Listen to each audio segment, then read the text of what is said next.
Labanin ko daw sa opening ko sa dito. Karon latan ulit dapat ko. Dahil para sa গুলি করতে গত ৫ August গণ অভ্যুত্থানে ক্ষমতাচ্যুত হয়ে ভারতে পালিয়ে যাওয়ার পরই ফ্যাসিস্ট শেখ হাসিনা ও তার দল আওয়ামী লীগের একের পর এক অপকর্ম ফাঁস হতে থাকে। তবে এবার এমন এক ভয়ঙ্কর তথ্য ফাঁস করল বিবিসি, যাতে নড়ে চড়ে বসেছে হাসিনাকে মাদার অফ হিউম্যানিটি আখ্যা দেয়া আন্তর্জাতিক গণমাধ্যমগুলো।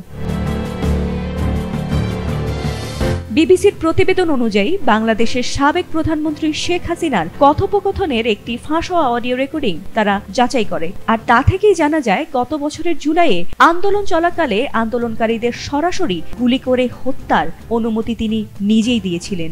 ওই রেকর্ডিংয়ে হাসিনা একজন অজ্ঞাত পরিচয় ঊর্ধ্বতন সরকারি কর্মকর্তার সঙ্গে কথা বলেন এবং সেই কথোপকথনে তিনি বলেন, যেখানেই তাদের পাবেন গুলি করবেন।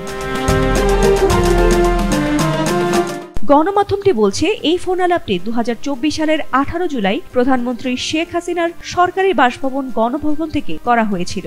সে সময় আন্দোলনকারীদের ওপর পুলিশের গুলি চালানোর ভিডিও ভাইরাল হয় সোশ্যাল মিডিয়ায়, যাতে করে জনমনের সরকারের বিরুদ্ধে বাড়তে থাকে ক্ষোভ।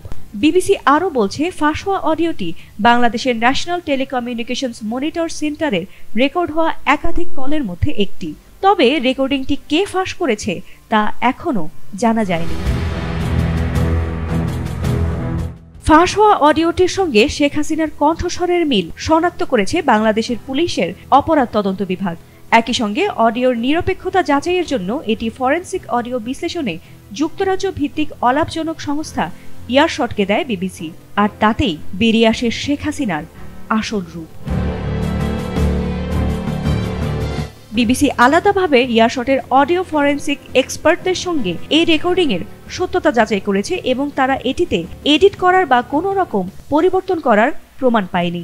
এদিকে ফাঁস হওয়া অডিওটি শেখ হাসিনার বিরুদ্ধে মানবতা বিরোধী অপরাধে চলমান বিশেষ ট্রাইব্যুনালে বিচার কার্যে গুরুত্বপূর্ণ প্রমাণ হিসেবে ব্যবহার করার পরিকল্পনা করছেন বাংলাদেশের প্রসিকিউটররা।